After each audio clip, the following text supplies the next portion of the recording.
बिस्मिल्लाहिर्रहमानिर्रहीम। सबक chief justice Pakistan justice Saqib Nisar पर मुस्लिम लीग नून की तरफ से तनज़, तनकीद और किरदार कुशी के तीर इतनी शिद्दत के साथ चलाए गए कि जस्टिस साकिब निसार साहब परेशान हो गए। उनकी तरफ से गुस्से का इजहार भी किया गया और उसके साथ साथ उन्होंने इमरान ख़ान के हवाले से जो फ़ैसला किया था, उनको सादिक और अमीन करार दिया था, उस पर भी वो थोड़ी सी पसपाई इख्तियार करते हुए नज़र आए।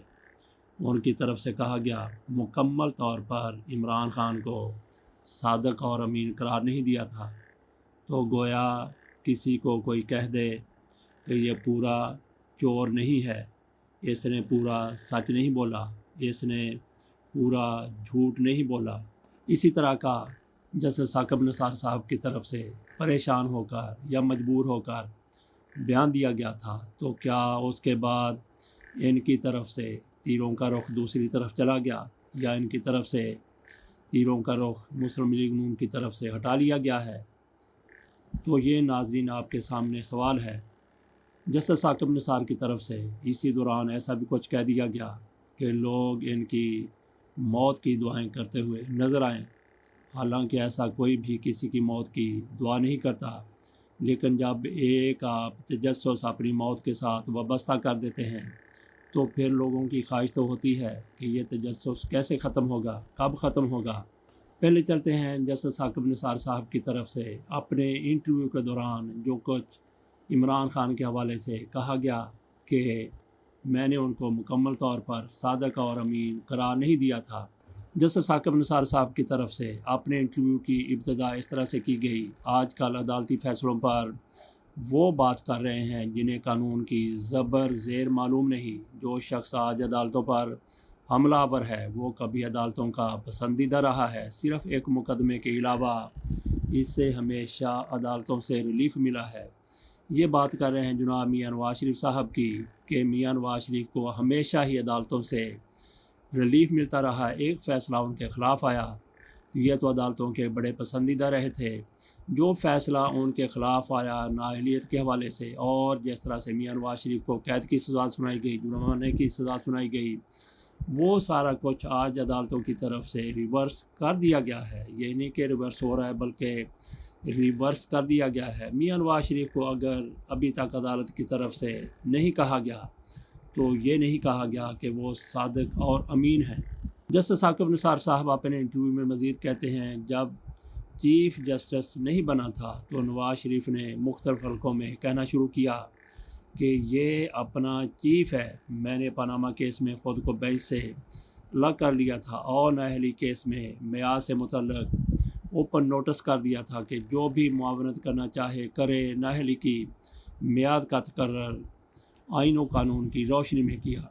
जस्टिस साकिब निसार की मुखालफत इसी बिना पर की जाती है कि उनकी तरफ से मियां नवाज शरीफ को उस तरह से रिलीफ़ नहीं दिया गया जिस तरह से वो रिलीफ़ चाहते थे या जिस तरह से अदालतों में पहले वो रिलीफ़ लिया करते थे। और दूसरा, मुस्लिम लीग नून को इन पर यह भी गुस्सा है कि इन्होंने मियां नवाज शरीफ को तो सज़ा होने दी लेकिन इमरान ख़ान को सादिक और अमीन करार दे दिया। जस्टिस साहब ने टू द पॉइंट बात करते हुए कहा कि इमरान ख़ान को मुकम्मल तौर पर सादिक और अमीन करार नहीं दिया था, इसे सियासी रंग दिया गया। इमरान ख़ान को 3 निकात पर सादिक और अमीन करार दिया था। अकरम शेख ने इमरान ख़ान से मुतल्लक 3 निकात लिख कर दिए कि इनका फ़ैसला किया जाए। तीनों निकात पर इमरान ख़ान सादिक और अमीन साबित हुए थे। जस्टिस साकिब निसार साहब की तरफ से PKLI के हवाले से भी बात की गई है। वो कहते हैं कि फॉरेंसिक रिपोर्ट का अगर कोई जायज़ा ले तो सर पकड़ कर बैठ जाए। PKLI के सरबराह को एक पीर के कहने पर लगाया गया था। बहरहाल PKLI ये भी एक जस्टिस साकिब निसार के सर पर तनाज़ा की सूरत में मौजूद है। कुछ लोग कहते हैं कि अपने भाई को PKLI का हेड बनाने के लिए जस्टिस साकिब निसार की तरफ से प्रोफेसर साहब को अलग किया गया था। उनके बारे में कहा जाता था कि उनकी 30 लाख रुपए तनख्वाह है, तो इतनी ज़्यादा तनख्वाह पर आपने एक बंदा बिठा दिया। बहरहाल वो भी मामला चलता रहा تو جسٹس صاحب کہتے ہیں کہ کسی پیر کے کہنے پر سربراہ لگایا گیا تھا، تو پیر کے کہنے پر اگر سربراہ لگایا گیا تھا تو یہ پھر میرٹ یہی بنتا تھا کہ پیر کے کہنے پر لگایا گیا ہے اس لیے اس کو ہٹانا ہے، یا پھر کوئی دیگر معاملات تھے۔ وہ کہتے ہیں کہ ملک کے مسائل کا حل الیکشن میں ہے۔ 2018 میں بھی الیکشن کی راہ میں رکاوٹیں ڈالی گئیں جسے ناکام بنایا گیا تھا، جس کا سب سے بڑا گواہ سابق سیکرٹری الیکشن کمیشن بابر یعقوب ہے۔ طاقتور لوگ ملک کا فیصلہ نہیں کر سکتے۔ ماضی میں ملک کے فیصلے موکلوں اور پیروں کے ذریعے ہوتے رہے، ایسے فیصلوں سے ملک کو ناقابل تلافی نقصان ہوا۔ یہ تو جسٹس صاحب کہہ رہے ہیں کہ موکلوں کے ذریعے، پیروں کے ذریعے فیصلے ہوتے رہے، ہو سکتا ہے کہ جن لوگوں نے یہ فیصلے کیے ان کو وہی بہتر نظر آتا ہو۔ بہرحال یہ جسٹس صاحب کا اپنا نقطہ نظر ہے۔ جسٹس صاحب نے اعتراف کیا ہے کہ میں نے غلط فیصلے کیے ہوں گے، لیکن ملک کی بقا کے لیے جو فیصلے کیے ان پر عمل درآمد نہیں کرتے تو کیوں نہیں کرتے، یہ ان کی طرف سے سوال اٹھایا گیا ہے۔ وہ کہتے ہیں کہ میں عمران خان کے لیے عدلیہ میں لابنگ کر رہا ہوں۔ جسٹس ثاقب نثار کی طرف سے ان دنوں جب یہ انٹرویو دیا گیا تھا، یہ کہا گیا تھا کہ کچھ لوگ یہ کہتے ہیں کہ میں عدلیہ میں عمران خان کے لیے لابنگ کر رہا ہوں۔ میں کیوں لابنگ کروں گا عدلیہ میں عمران خان کے لیے؟ مجھے اپنے بچوں کے مستقبل کی فکر ہے۔ یہ جسٹس ثاقب نثار صاحب کی طرف سے کہا گیا۔ تو کیا واقعی وہ لابنگ کر رہے تھے؟ تو لابنگ کر رہے تھے تو عمران خان کی یہ صورتحال ہوتی۔ آج عدلیہ کس طرح سے ان کے خلاف فیصلے پہ فیصلہ، دھڑا دھڑ فیصلہ دیے جا رہی ہے۔ قاضی فیصل صاحب بلے کا نشان واپس لینے پر تلے بیٹھے ہیں، اور تحریک انصاف کے لیے انتخابات میں حصہ لینے کو ناممکن کی حد تک مشکل بنانے کی کوششیں، سازشیں ہو رہی ہیں۔ جسٹس ثاقب نثار صاحب کی طرف سے کہا گیا کہ اب میں کسی کو انٹرویو نہیں دوں گا۔ میرے مرنے کے بعد ایک کتاب شائع ہوگی جس میں تمام حقائق ہوں گے۔ 1997 سے لے کر چیف جسٹس کے عہدے تک ساری کہانی لکھوں گا۔